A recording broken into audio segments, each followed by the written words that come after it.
was totally surprised, for one thing. I received a call at 7:30 in the morning from Rich Anderson informing me that I had been chosen as King Ferdinand, and I thought, you shouldn't be joking at this time in the morning, Rich. You know, you can find somebody else to play a joke on. But he assured me that this was not a joke, that it was in fact true, and I was just in awe. I really was. I didn't know I was being considered. I felt very humble, and I still do. I do remember it, and actually it was at a Commodore call in Schuyler. I had taken two ladies with me, and they were walking out to the car, and Casey said, Mary, hold on a second, I need to talk to you. And he told me, and I was stunned, just stunned. I don't think I forget how I responded, but I was really, really surprised. Excited, but surprised. I didn't get to receive the call. Bob Stahura was president, and he came to my store and said he wanted to talk to me privately. And so we went up in my office, and the first thing I thought about when he came was I was probably getting sued in the chamber too. And so that's what my first thought was, and I was very, very relieved when Bob Stahura told me I'd been selected for King Ferdinand. I felt very honored, and I know the gals that worked for me are the one that nominated me, so.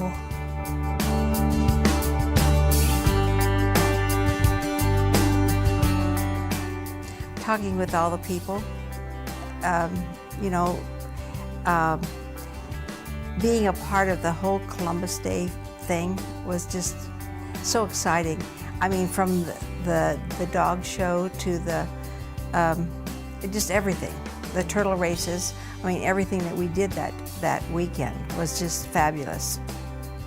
You know, it's really hard to pinpoint one, just the humbling experience of being part of such an amazing group. But, you know, the year I was queen, that was the first year for the cows. And to see all those cows all over town, and everybody really got into it, so that was fun. But also it was all the things that maybe you normally wouldn't participate in Columbus Days, but you do because you're king or queen, and just doing everything and being truly amazed at everything that goes on. Well, I have a kind of a fond memory, if you will. In those days, back in 2000, the duck that was to be chosen for the Duck Derby for the United Way was drawn out of the Loup River. And so my queen and myself and the Mayor Giebelhaus, I believe at the time, and Karen Nielsen, we all were brought in on four-wheelers out into the river. And the river was very low that year. There wasn't enough water to float the ducks. So we're all standing around looking at each other, and so what happens is the organizers of this event, they get in touch with the gatekeeper of the water, who was Bob White, and Bob White allowed a release of water way upstream somewhere. We didn't know where this was being released, but they're on walkie-talkies. So this water is released, and then into the water goes the ducks. So we're all kind of milling around out on this sandbar, and there had been a very elaborate funnel system set up with chicken wire. And the ducks were to come down this channel into this elaborate system, and then supposedly one duck would make it to the front, and that was the one that was be selected. So we're just milling around, and they're on walkie-talkies are saying, okay, the ducks are coming, and we can't see anything. And all of a sudden, we looked upstream, and here is a wall of ducks. And for some reason or another, the only thing I could think of was the scene from Apocalypse Now, where Robert Duvall is exhorting his troops from his Huey helicopter to the strains of the Ride of the Valkyrie. And here come the ducks. It was just absolutely the most hilarious thing I have ever seen in my life. I was laughing so hard I fell down face first in the water. Didn't bother me. I had a great time. I still to this day remember that was just the most significant thing that I can remember out of a great week, and a great reign for that matter. But that stood out. I couldn't have been prouder to have Mike as my king. I'd worked with Mike for many, many years, so it was just a joy and a pleasure to work with him. And he was there through many of the festivities during Columbus Days, which I thought was really, really nice to support the Chamber and the Columbus Days program. I think the most fun was when little girls would come up to me, because I did wear the crown, and they would come up and ask me why I had that crown on, and I'd tell them about it, and they were kind of in awe, and then I'd say, well, when you grow up, you keep volunteering for things, be involved in community things, and then maybe someday you can be Queen Isabella too of Columbus. So that was kind of cool. They enjoyed that, and everything about Columbus Days was fun, and it helps when people know who you are, and the honor that has been bestowed on you. It's so humbling, but people that I didn't even really know very well came up and we visited for a while. So that was one of the really neat parts of that whole weekend.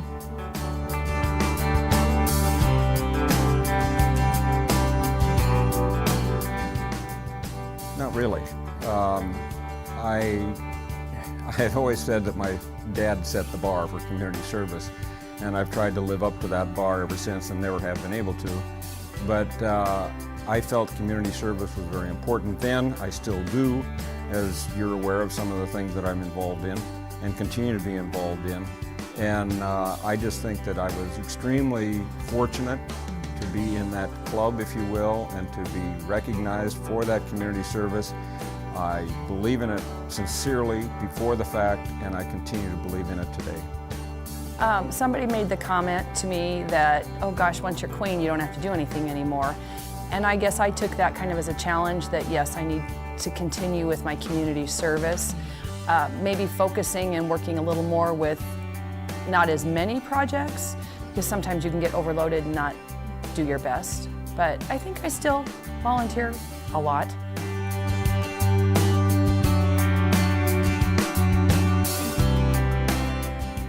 No, it was too awesome. It was a big blur, really, because I just knew my whole family was here, and my grandson was the crown bearer, and it was just a lot of fun. A lot of fun seeing all the people that came too. Well, it was at the country club, which was much smaller.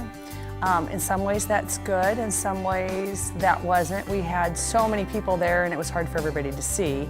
So in this respect, having it at the Ramada Inn, everybody can be a part of it, but it's not nearly as intimate. And considering I taught swimming lessons and that was part of my volunteering for how many years at the country club, that made it special.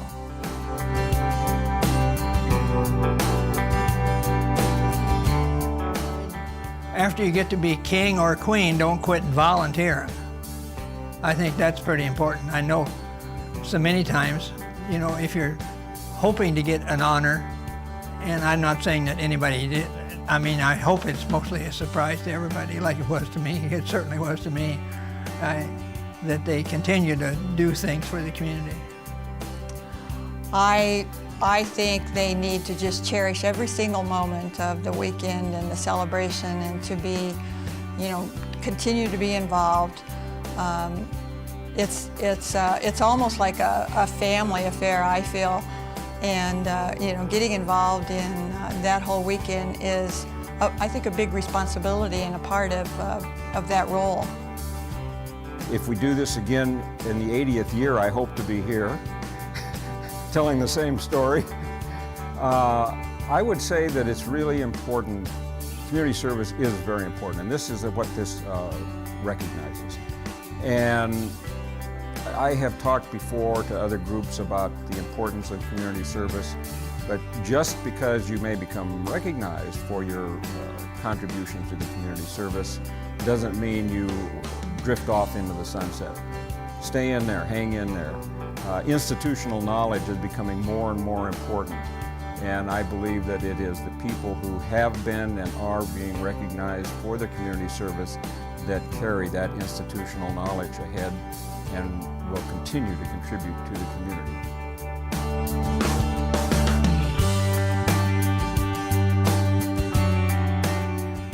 Well, I've got a special little story that happened.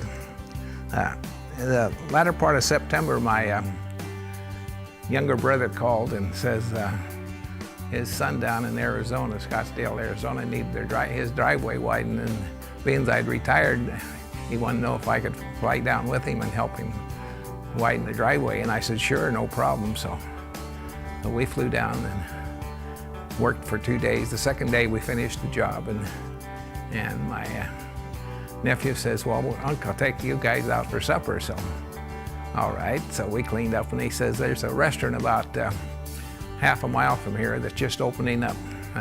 Well, let's try it. And I said, that's fine with me. And so his wife and his 2 boys and my brother and I, we drove over there to the restaurant, drove in the parking lot. And it was just crowded, lots of cars. And we walked in, and I was in front. Walked up and said, I need a table for 6. And he says, we're not open for business. You're going to come for a special invitation. And I said, what? How do you get a special invitation? I said, how does this old Nebraska boy get a special invitation? He says, you're from Nebraska? And I said, sure. And he says, you got a special invitation. So I don't know whether he was a former Nebraskan or what. Anyhow, he says, you go on in and they'll set you at the table and you order anything you want to off the menu. And the only thing you have to do is after you get done eating, you got to fill out a questionnaire. We're trying out our cooks and the waitresses and waiters and see how well they can do on a regular basis. So we ordered our meal and ran up a bill for about $90, I guess. Anyway, got done and got ready and we left and walking out. I stopped at the desk and I said, I bet you don't know that you just got through serving a king. And he said, king? I said, yeah, I'm King Ferdinand the 21st. And then I picked up a little thing off his desk there that he was talking about his restaurant and walked on out. And got home there, and about a week later I got thinking, you know what I'm going to do? I'm going to take my picture with King Ferdinand on. I'm going to take and mail that down to him. So I wrote on it, best wishes for successful business, signed to King Ferdinand the 21st. Put in an envelope and mailed it. No return address, just mailed it. Well, about a month and a half later, I got a phone call from my nephew. He says, guess what, Unc? I just went into that restaurant and your picture's in the entryway. I said, what? He said, yeah, but I didn't tell him it was my uncle. I just looked at it and walked on by and said, hey, that's a pretty nice picture. And the guy said, yeah, that's King Ferdinand 21st. Well, that's back 20 years ago, so I don't know whether my picture's still hanging in, or whether the restaurant's still going or not. I have no clue. We've never been back.